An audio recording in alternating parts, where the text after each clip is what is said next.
kindly ask the professors to take off their caps. I open this session with a prayer. May the spirit of wisdom and mercy grow and blossom in all of us. Please be seated.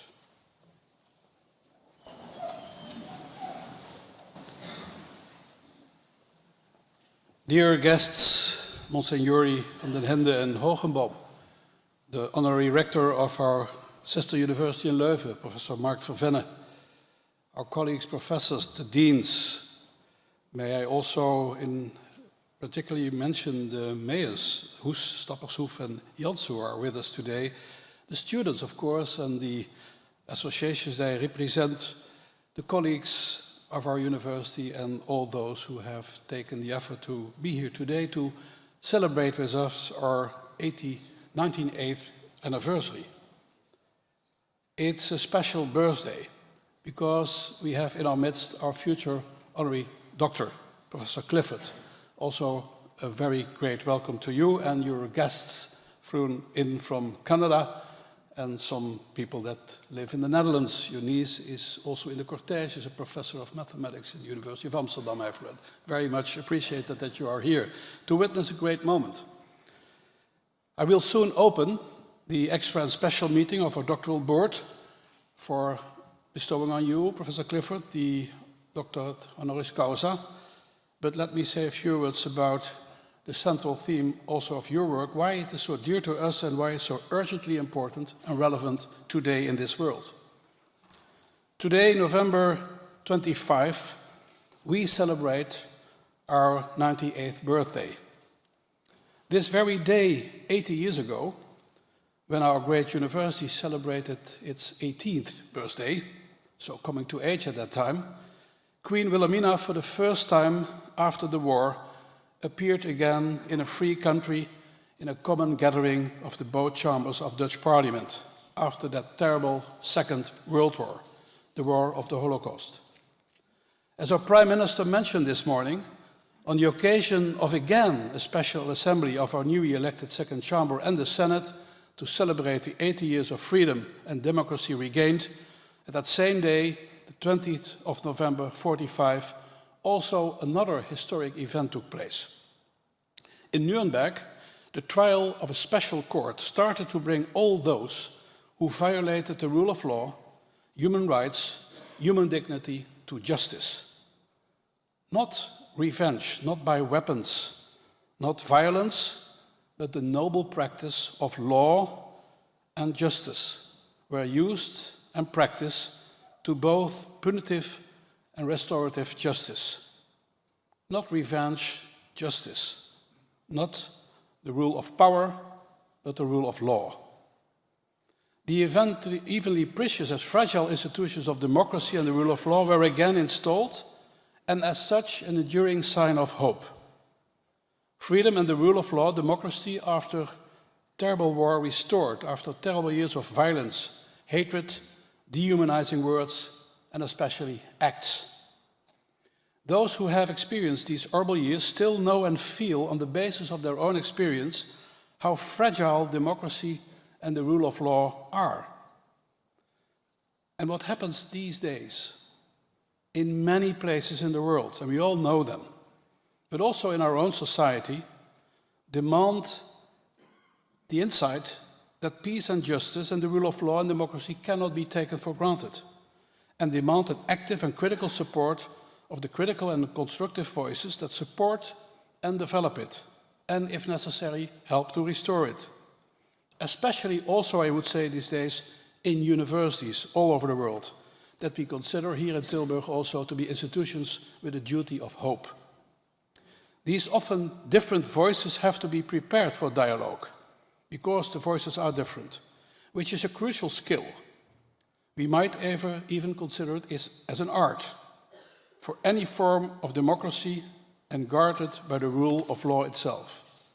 Therefore, dear guests, the theme of our Dies Natalis, and you have seen the power of dialogue and the value of consensus are especially topical these days. And they will be supported by the mission of having great academic research to support it and to fulfill it with its mission of the university. Now I invite Professor Monique van Dijk Groeneboer to make known the grounds after I have opened the special session of the doctorate board in honor of the awarding of the doctorate honoris causa of Professor Catherine Clifford. On the recommendation of the Dean of the Tilburg School of Catholic Theology, the doctorate board of Tilburg University has decided to confer the degree of Doctor Honoris Causa to you, Professor Catherine Elizabeth Clifford, for your exceptional merits of your entire body of work, including that which is particularly relevant to this doctorate. May I now invite Professor Monique van Dijk Groeneboer to make known the grounds on which the decision has been based, and I authorize her to invest Professor Elizabeth Clifford with this dignity.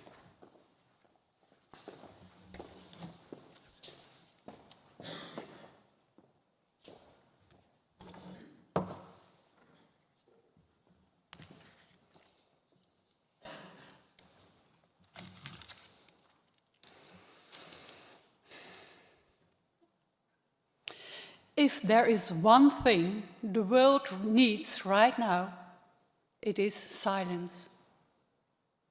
Recently, our society was described as hyper-nervous.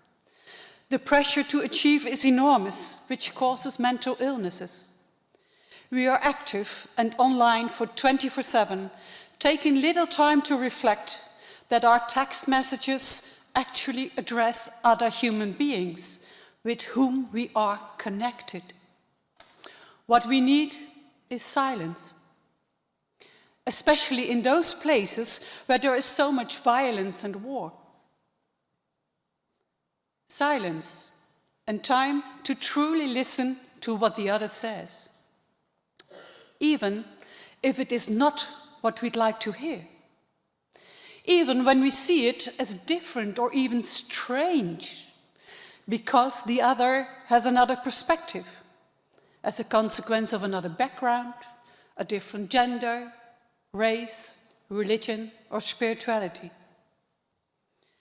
Truly listen, look upon the other as an equal human being, to discern together what can bring hope into the world, truthful and just solutions for all mankind. Then we practice our university's motto, understanding society. And this is exactly what happens when we have genuine narrative dialogues, when we truly share our life stories, reflecting on common ground, looking into each other's eyes in a spirit of encounter. It is this that brings people together, also when they differ in opinions, and most of all, when they differ in the things they value. Because especially in religious values, this is the case. Things that truly matter to you are vulnerable and precious. Entering into dialogue with others needs caution, respect, and yes, silence. So each can encounter one's moral compass and takes time to reflect and grow in that silence. And this is what Professor Catherine Clifford has contributed. Building bridges there where people are not agreeing on essential core values. Even when it appears they are, like Catholics gathering, to outsiders this might seem a group of like-minded with a judgment of what that sameness is composed on, perhaps. But just as in a society as a whole, also within a synod, a ecumenical council, a university, or the Catholic Church as a whole, different opinions and values exist, and polarization arises, similar to the ones in our current society. Professor Clifford is professor in systematic and historical theology at the St. Paul University in Ottawa. She is an excellent scientist with international stature who has conducted research on the Second Vatican Council, which was a worldwide assembly of the Roman Catholic community in the 1960s, and the reception of this Vatican Council. And her critical reflection on the documents evokes effective change, not only in the North American sphere, but also intercontinental. Through her outstanding work, she gives voices to those rarely heard by paying attention to oppose to polarization between and inside faith communities. For decades, she has conducted research on the method of doing dialogue between communities and churches in a ecumenical context. In a context where often opponents are outspoken on essential differences, she developed an interreligious dialogue with room for legitimate diversity. In all of this, her starting point is human dignity. Striving towards truth can never be seen apart from acknowledging the human dignity of every human being. This quest for allowing diversity into consensus enhances the critical study of methods of exclusion and how to overcome these. She pays attention to multidisciplinarity by combining church historical, systematic theological, legal and practical theological approaches to open up the profound structures of Catholicism itself. And by doing so, a strong plea arose for reviewing the role of women in the Catholic Church and to quest and even end clerical structures. In the last years, where the synodal process in the Catholic Church started, her critical questions contributed to a self-reflection of the Church in Canada and the United States and the way they encountered the crisis of sexual abuse.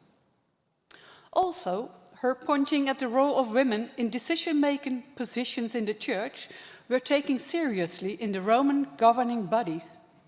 For the first time in history, in 2023 and 24, women were enabled to participate in the worldwide synodal encounters, of which she was one of them herself. Her academic work substantiated this synodal process, and she herself also designed the practice of receptivity and dialogue. Her expertise also addresses interreligious relationships, adding the historical roots of conflicts. She actively participates in restoring the unity of communities through a focus on reconciliation, with the explicit acknowledgement of the World Council of Churches, which represents 350 churches worldwide. So to conclude, Professor Clifford deserves this honored doctorate because of the merits of her entire work. And especially noteworthy in this connection with this doctorate are her work in the domain of academic theological thought through methodological innovation, multidisciplinary approach of the study of ecclesial belonging. Second, her lifelong devotion to dialogue and an unwavering commitment to seek differentiated consensus aimed at restoring age-old divisions between faith communities on a global scale. And last but not least, her active contribution to the unfolding of a synodal and receptive church, as well as the enhancement of the role of women within the Catholic community.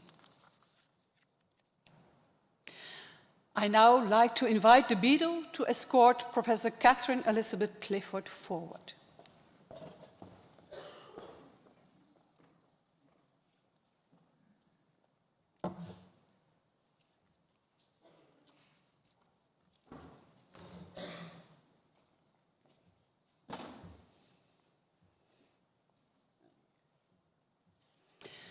By virtue of the authority granted us by law and by the regulations of the university, in accordance with the decision of the Doctorate Board of Tilburg University, I hereby promote you, Catherine Elizabeth Clifford, to Doctor Honoris Causa and bestow upon you all the rights that by law or custom are or will be attached to the doctorate. In evidence, I will clothe you with the kappa of Tilburg University and hand you the certificate signed by the rector and the honorary doctorate supervisor and reaffirmed by the seal of the university.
Your Excellencies, dear Rector Magnificus, Professor Dr. van den Donk, dear Dean of Theology, Professor Dr. Skelkens, dear colleagues, students, alumni, distinguished guests, and friends. I'm deeply humbled and moved, as you can see, by your decision to grant this doctorate honoris causa today in recognition of a lifetime of study and contribution to the Academy. I'm especially honored to receive it here from the University of Tilburg, given the deep bonds that unite the peoples of Canada to the Netherlands. I live and teach, as you know, in the city of Ottawa, Canada's national capital, and the birthplace of Princess Marguerite. Each spring, our city's gardens are filled with tulips, a gift from the royal family, and a reminder of how they sought refuge there during the Second World War. It also reminds us of the Canadian boys who gave their lives to free the people of this land from oppression. On an occasion like this, it's an opportunity to reflect back over the many gifts and opportunities that it's been my pleasure to experience in life's journey. I began my studies in theology almost 50 years ago with a desire to deepen my faith and to discover the many riches of the Christian tradition. Along the way, I was shaped by the perspectives of the Second Vatican Council, that historic meeting of Catholic leaders and ecumenical observers who met in Rome from 1962 to 1965, and which set the Church on a path of renewal and reform. I benefited greatly from the ecumenical context of my theological education, where I had the opportunity to study Eastern Orthodox, Anglican, and Reformed theologies in the confessional colleges that were adjacent to my Catholic faculty. It was in those classrooms in Canada, and later at the Ecumenical Institute of Baussay, Switzerland, that I began a lifelong apprenticeship in the practice of dialogue. It was also there that I had the privilege of meeting Cardinal Willebrands, who was then the Archbishop of Utrecht and president of the Secretariat for the Promotion of Christian Unity. Vatican II set the Catholic Church on a path toward a profound conversion. For centuries, the Catholic Church had adopted a defensive attitude in response to the blows of the Protestant Reformation, Enlightenment ideas, and the violent revolutions that ended the uneasy marriage between crown and altar. It now opted to embrace an attitude of humility and openness toward modern learning and culture, and assumed a dialogical engagement with other Christian churches, non-Christian religions, and with non-believers. And this has important consequences for theology's dialogue with contemporary science and society. There is today an urgent need to embrace these orientations even more deeply, to form communities that witness to the possibility of compassionate, upbuilding speech and mutual, respectful listening. We find ourselves in a highly polarized world filled with dehumanizing rhetoric. Our capacity to truly listen to one another is today often overwhelmed by a cacophony of competing voices. By design, the noise generated by commercially or ideologically driven algorithms steals and misdirects our attentions.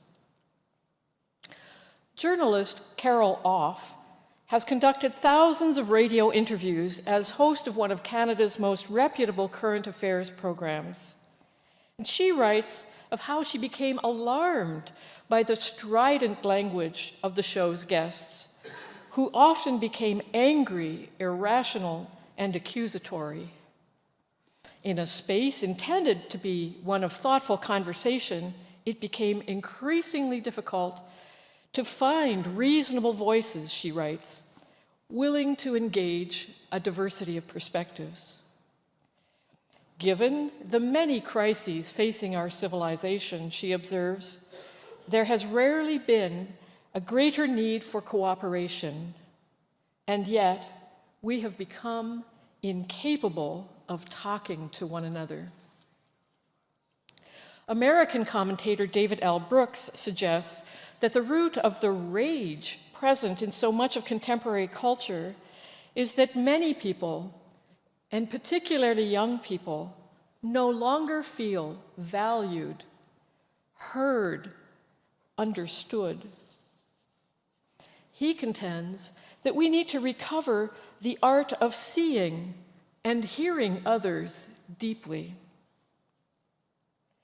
And when invited to give the prestigious Massey Lecture Series in 2024, Canadian novelist Ian Williams chose to focus on our need to, quote, have a conversation about conversations. So with these assessments in mind, allow me to offer a few reflections on what I've come to understand concerning the nature of true dialogue as a path towards consensus and its capacity for community building. I've pursued the path of dialogue as a Christian, as one who believes that God has spoken in an incomparable manner through Jesus the Christ. Theology is a discourse about God. And while we can never grasp fully the mystery of God's utter transcendent being, the basic presupposition of our search for meaning is that God has spoken a liberating word for all of humankind and continues to converse with us in and through the scriptures, through the living tradition of the church, and through all of creation, including the ordinary events of our lives. Theology is therefore a collaborative effort that requires a readiness to learn through conversation with others, including the natural and human sciences. For Christians, dialogue is first and foremost a listening to the divine word. It begins in silent prayer. And this attitude of inner silence and attentive listening carries over into our studies and our interactions with others as we seek God in all things.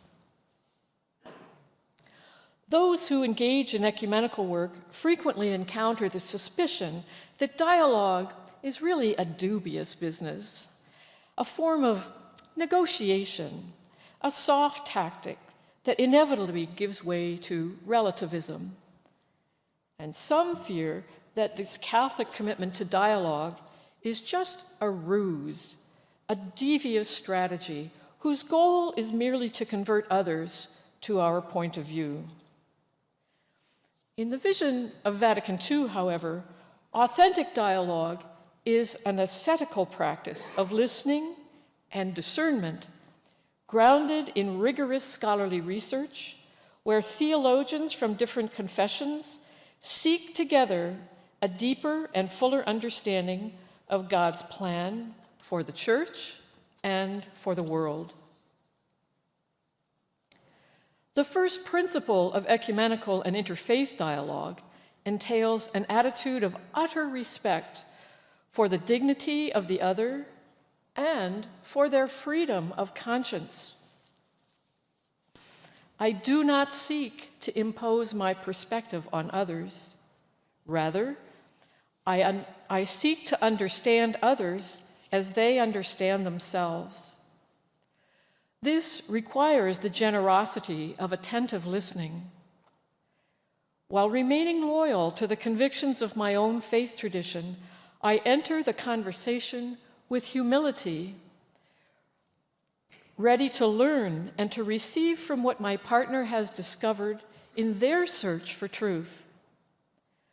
Rather than finding fault with my interlocutor's position, I stand ready to re-examine my own perspectives and to grow in understanding the gospel's message. Authentic dialogue is therefore a common search for the truth that presupposes the good faith of each partner. No one possesses the whole truth, and it's only when we humbly seek it together in a mutual exchange of gifts that our understanding can be broadened and deepened. As we arrive at new insights, we may be challenged to let go of long-held suppositions. A new vision of myself and of the other emerges in a process of genuine conversion. The experience of dialogue is transformational. It changes us.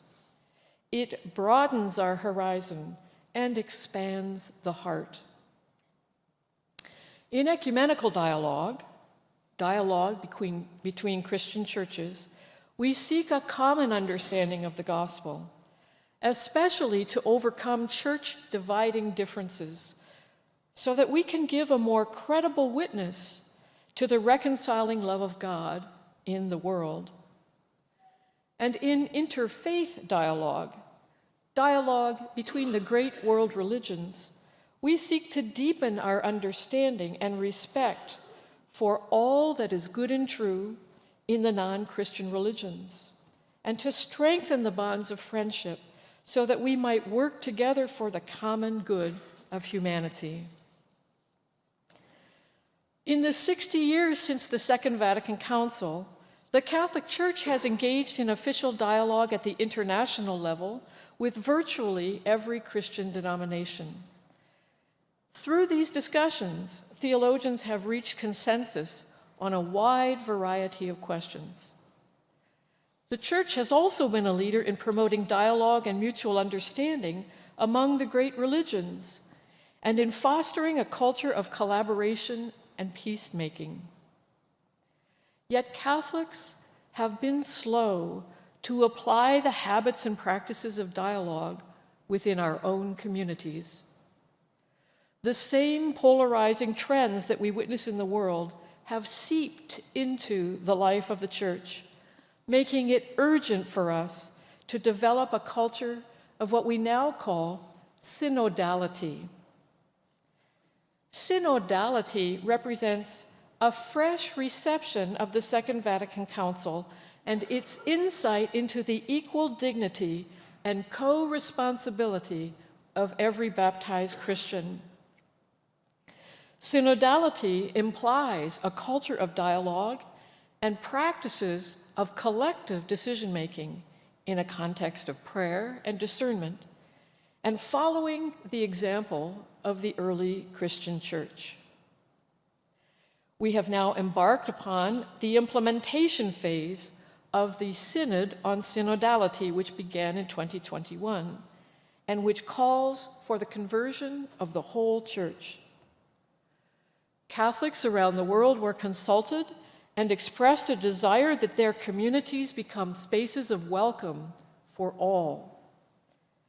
The Synod invites us, then, to make the practice of conversation in the Spirit a normative way of proceeding at every level of church life.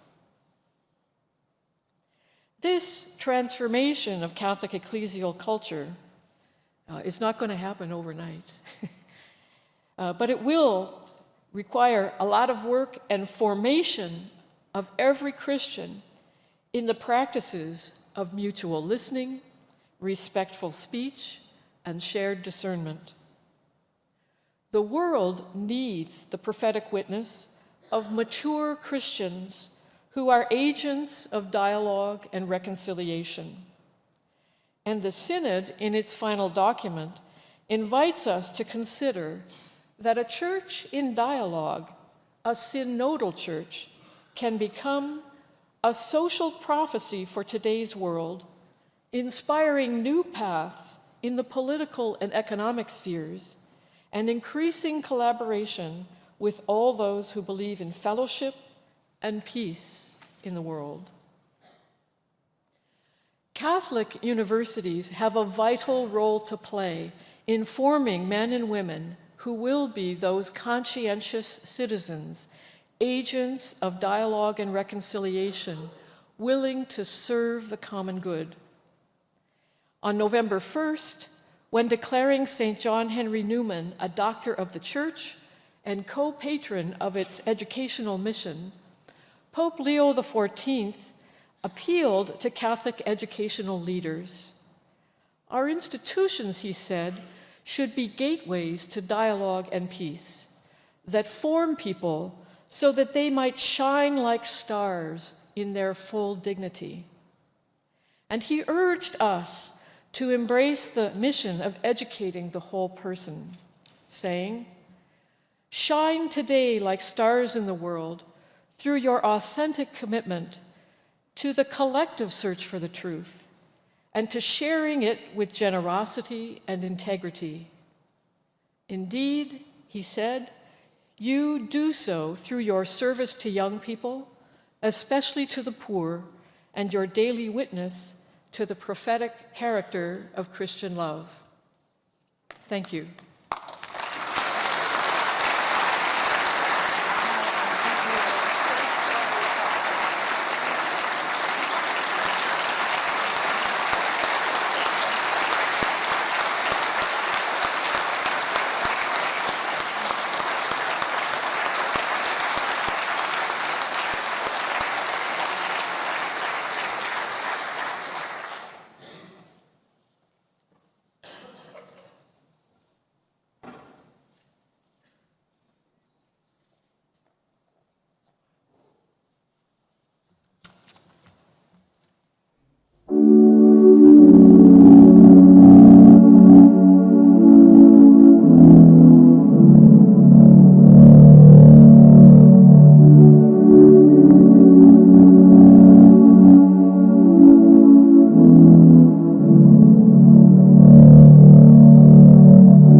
A big round of applause for the Synapse Collective.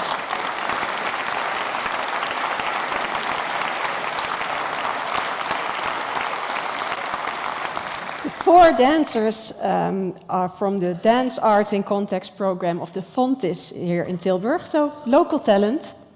Good afternoon, everyone. My name is Yanti Danukusumo. I'm a presenter and science communicator, and I'll be speaking with my guests today about consensus, dialogue, and whether there might be value in holding different core values. While I wait for the stage to be this scenery switch, my discussion will also be in English since 2 of my guests are from abroad. Well, actually 3 of my guests, but I'm not counting Belgium as a language or border here. Please come forward, sociologist Dr. Kita Muis.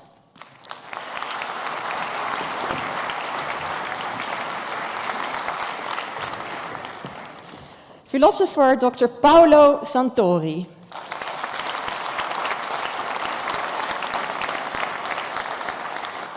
Tax expert Dr. Carla De Pietro.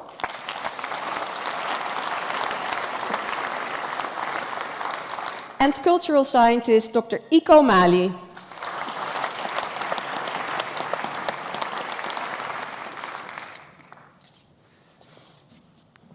So welcome to all of you, and a special warm welcome to you, Kita, since we've heard that you won the dissertation prize from the Nederlandse Sociologische Vereniging.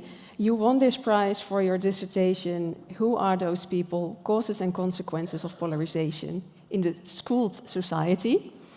Congratulations.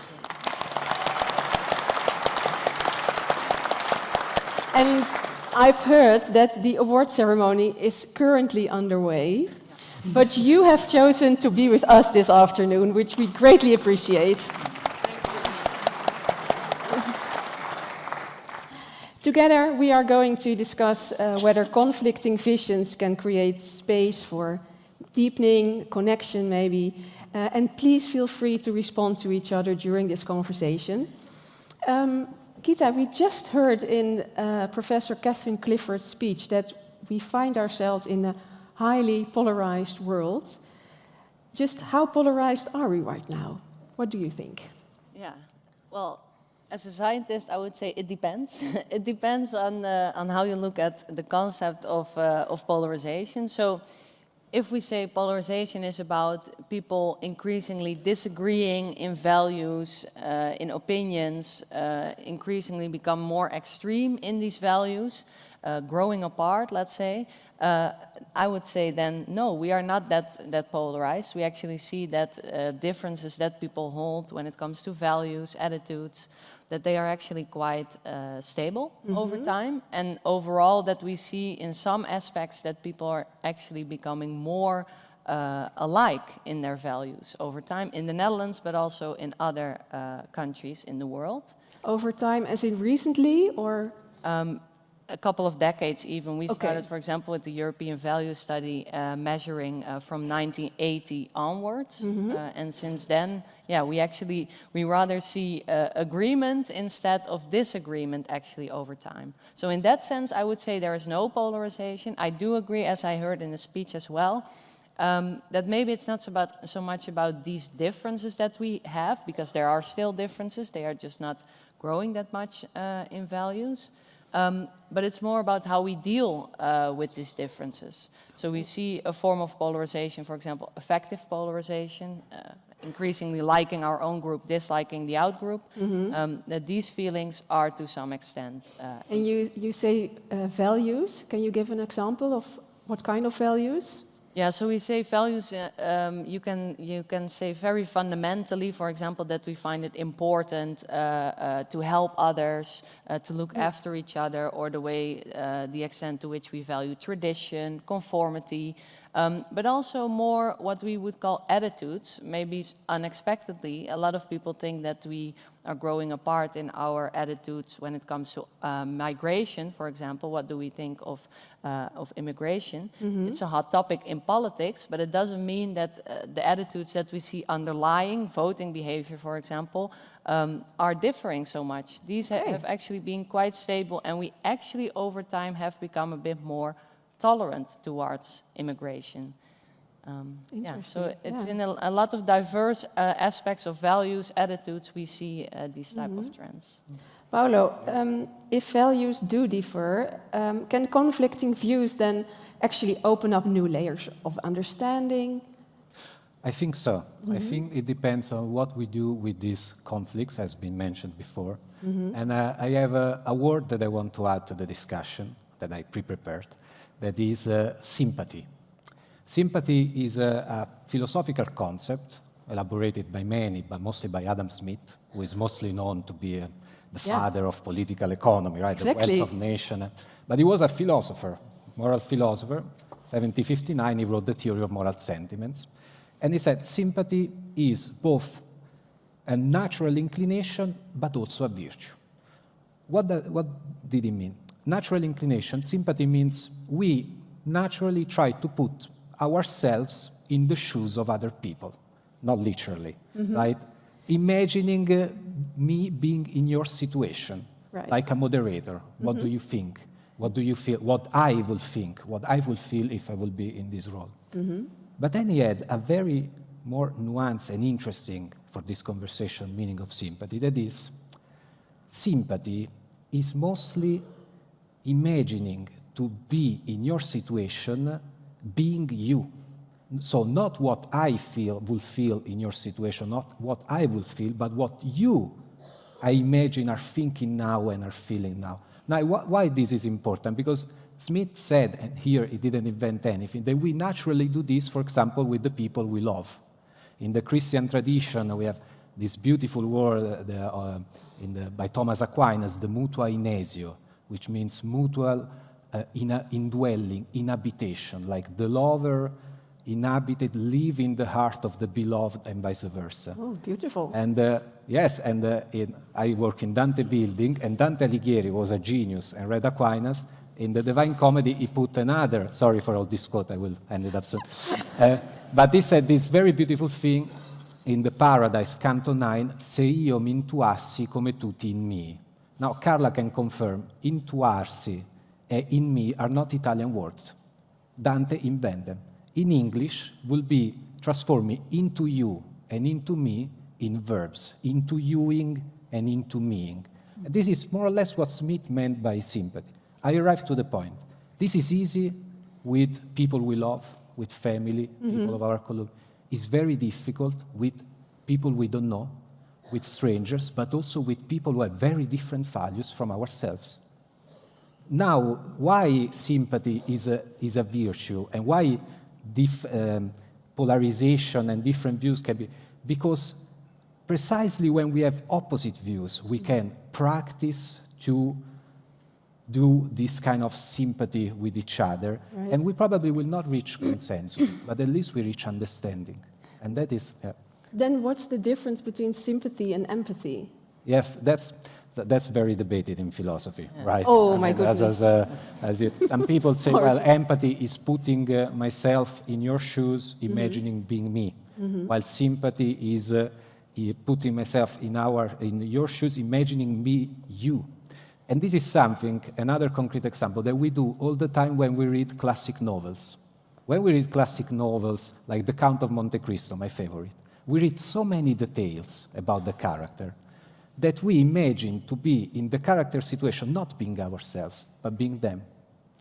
Now, you see because if we share similar values, I would not need to know you more or to try to understand you more. I would not need to practice this virtue of sympathy. I will be very good with a kind of form of empathy, right? But instead, if we need to reach or try to reach consensus, or at least, as people say, agree to disagree, right? Or we reach clarity but not agreement, I think that sympathy is the way to go. Yeah. To give a bit of hope, you know, and yeah. Beautiful. By the way, I called my daughter Dante. Maybe that's weird for an Italian, but that's good. Very good.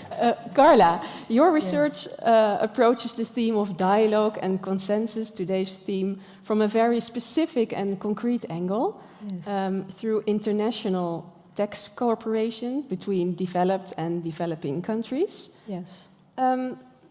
How does the global tax system show these divides, and why is real dialogue about them so important? Yes, so the international tax system is characterized by a significant asymmetry in the distribution of taxing rights between developing and developed countries. The core question is, when large multinationals invest abroad, where are the generated profits taxed?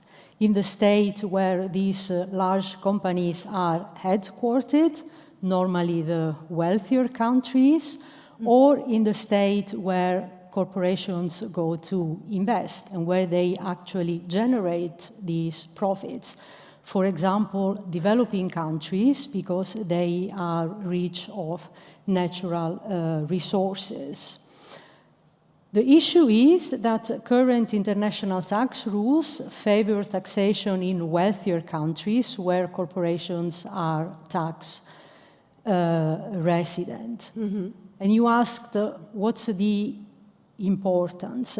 Well, the relevance is immediately shown by data. Between 2020 and 2024, only 1% of the global population has acquired 41% of all wealth.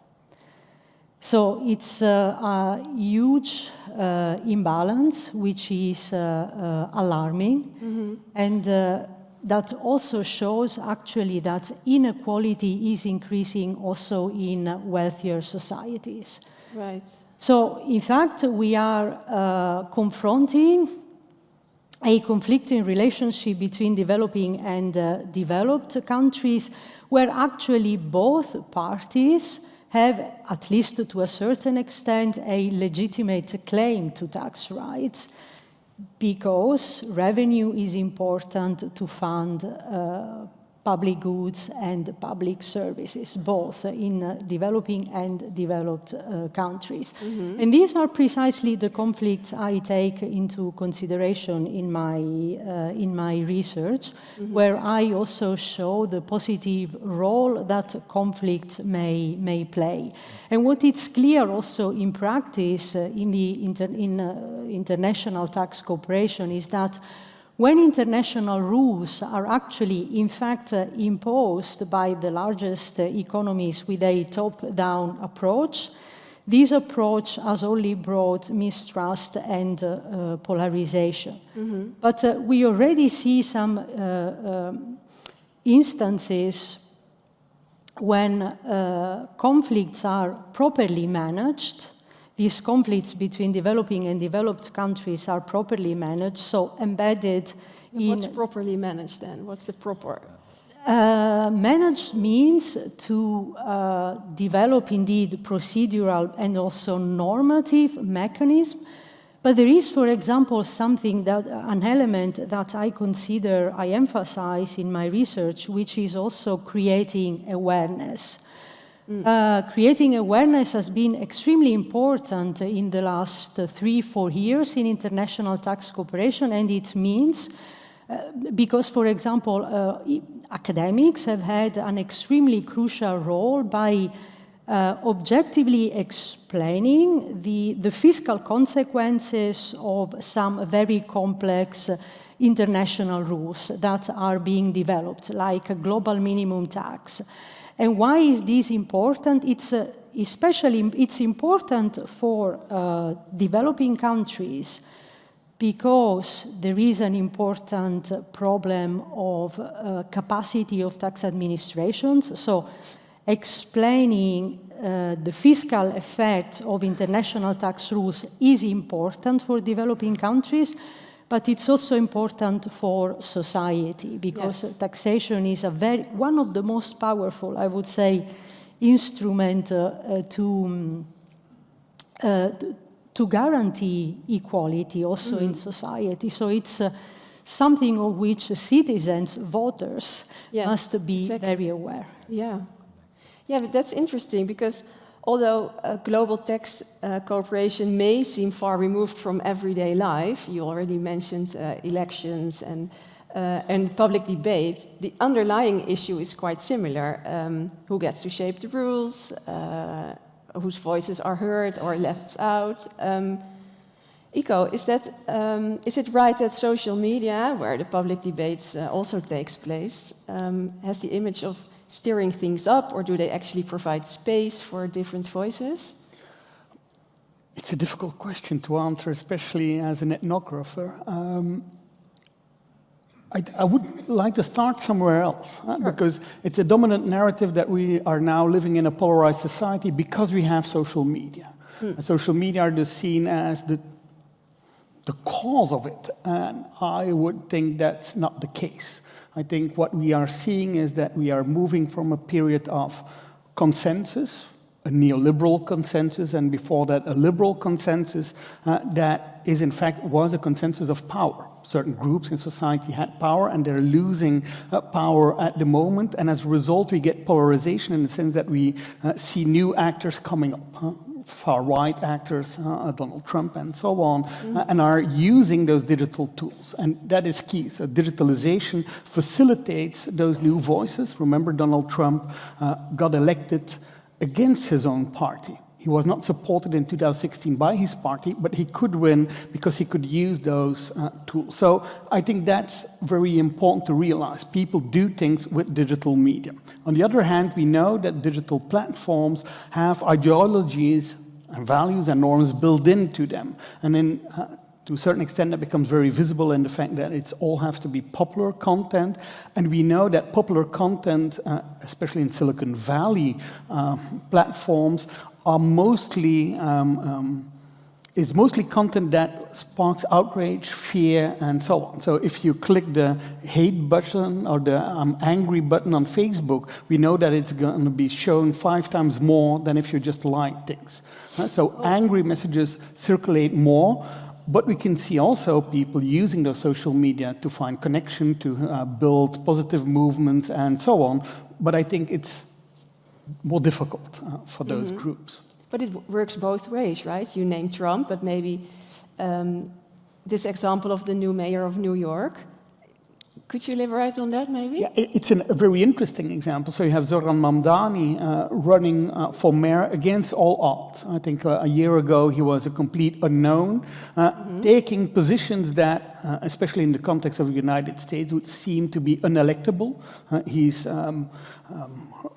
anti-genocide in Palestine, he's a socialist, he's a Muslim in a 9/11 city, he's a socialist in the heart of capitalism in the United States, and in 1 year he can mobilize 100,000 people to do things together in the street and get elected with 50% of the vote. And interestingly, with a campaign that is not based mostly on negative messaging, which is quite dominant in American elections. You win elections by destroying the other side of the party. Now he's winning elections by his own agenda. And I think that's proof that you see how digital media can work in different directions. Yeah, that's remarkable, yes.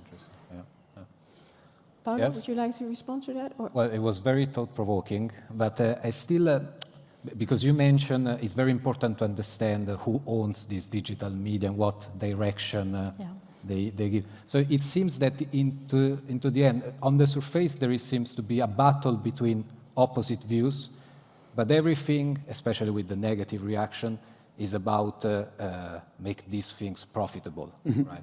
So it's a kind of... And I think not only profitable, if you look at a lot of the Silicon Valley people, they have visions of technology as alternatives even of politics. If you look at the far-right investors like Peter Thiel, that is building an alternative internet. Think about Rumble, think about the far-right dating sites and so on. So technology and AI especially is being used as alternatives to politics and influence politics as well. And they are part of that 1% who holds the 41%. Yes. So that's important to emphasize. And I think that's an important thing. Whenever we talk about consensus, I think it's important that we realize that consensus in society is always a consensus built by power. Let us look at Trump getting his peace agreement through the UN. We could read this as harmony, dialogue, and consensus. But of course, it is consensus that is built upon power. It is a consensus that is being built because Trump has so much power, and as a result, the Palestinians only can accept or be completely destroyed. And so you see how societal context is always grounded into power. Yeah, yeah. So consensus is not at all the same as agreement. Not always, I think. No, not always, right. Or maybe the goal should also not be consensus, but compromise in some way. It's again about how to deal with these differences. And the goal should maybe not be to have everyone think the same. That is also impossible, I think. Yeah. But to find a way to compromise between these different viewpoints. Yeah. But this is, for example, the very interesting development that we are seeing in these years in international tax cooperation. We see that, and this is also what I actually try to demonstrate, that every time international tax rules are actually imposed by a top-down approach, this has created mistrust and polarization. And that's why I was emphasizing the importance of conflicts. We see in international tax cooperation that conflicts are actually needed exactly because they are expression of pluralism. And we actually see, especially in the last years, and that's why we have negotiations of United Nations Framework Convention on International Tax Cooperation, that when we embed these conflicts into a genuine pluralist dialogue, we see that there is more what we call progressive mutual accommodation. So the different parties actually cooperating more. So I see actually, at least in the last years, a different trend in international tax cooperation, where dialogue has become much more important than power. So then this approach can turn conflict into something helpful, meaningful. Yes, conflict, because in the last decades, as from the 1960s, the OECDs and therefore the wealthier countries have in fact, because they have always had more economic and therefore negotiating power, imposed certain rules. But now that international taxation has a more global dimension, and therefore the participation of other parties is needed in order to make these rules effective. Yes, the top-down approach actually doesn't work anymore. No, I understand, yeah. Yeah, Paul? No, please. Gita, what role do you see for academia to play in stimulating a healthy public debate?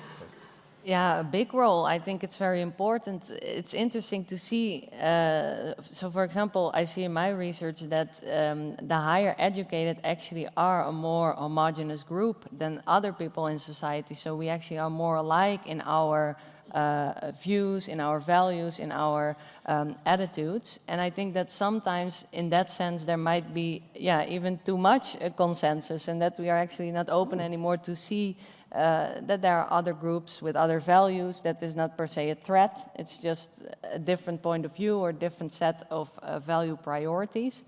And that maybe living in our higher educated bubble can sometimes make us unaware of these different viewpoints.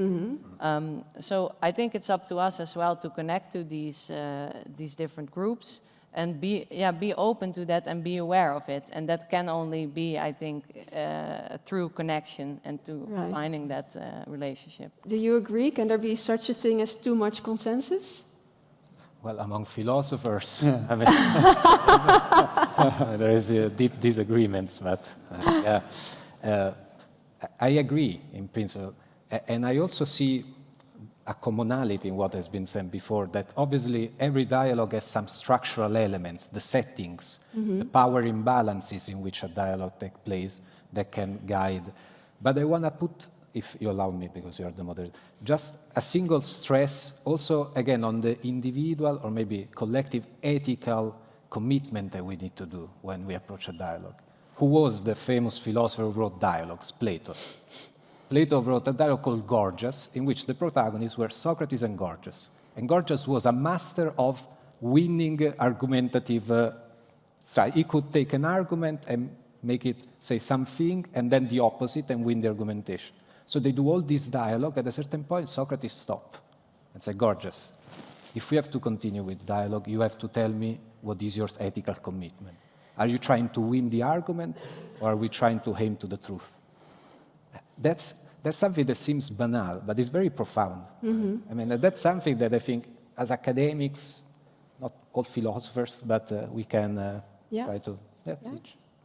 Final words, Iko?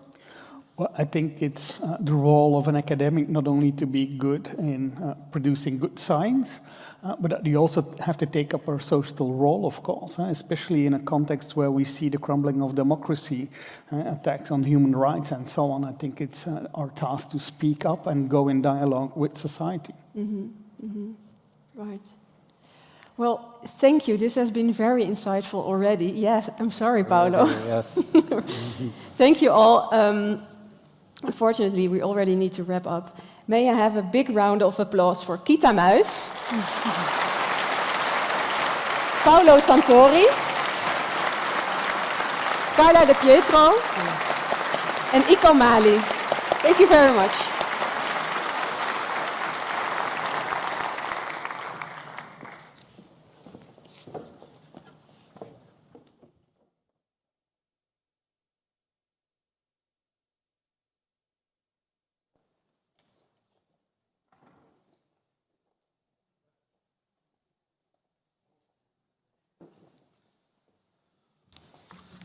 Personally, Janti, I think it's a pity that we have to stop.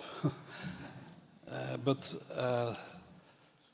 there was a question mark, not an end of the discussion was envisioned. Questions feed further debate, oxygen for progress, I would say, and it's so good to see that these contributions were from these scholars in our university that are teachers for our students, prize-winning dissertations, new books coming out, participation, being here, so important. Thank you so much for that. Because this is what we want to be as a university, and that we are almost for 100 years now. Let me finalize with a few words, welcoming the class of 98. Where are you? Some of them are there, and some of them are in the cortege, I know.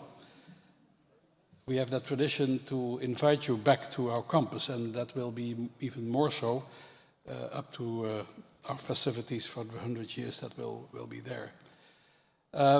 Let me also mention Jos van Lange, because he is one of these members of our governing board, and we already said farewell and goodbye and thank you so much, but this is the moment, I think, Jos, that I want to say that also again loud in public, as well as to your colleagues, thanking for being critical friends of the executive board for governing this university in quite difficult times, I would say, where we are confronted with governments that do not always like us, but they know they will need us, and they will need the people in the labor market and in society that we are here to train and to educate for being that kind of responsible person, not only technically in the disciplines, but also taking up responsibilities outside.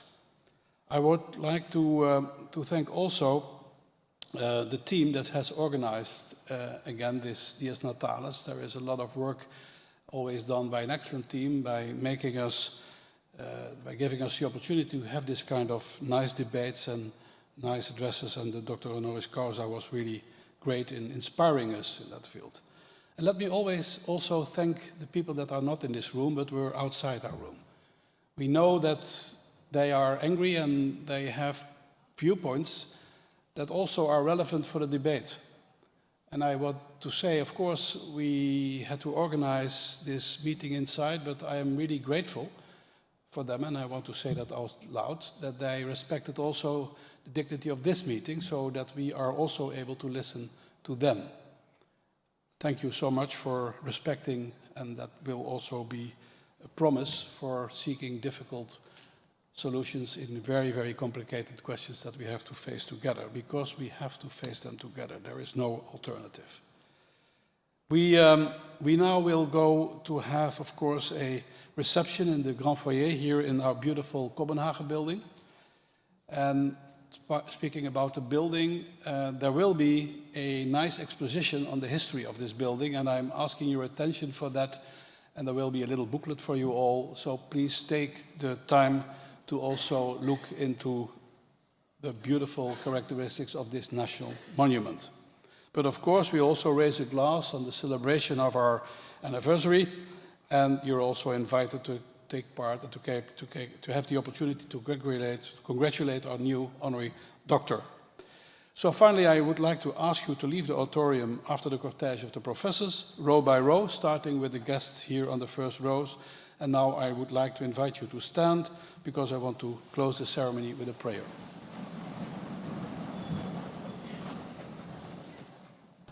May we be filled with the breath of life, which will guide us towards the wisdom and knowledge of dialogue, to heal at which seems incurable, to accomplish that which seems impossible.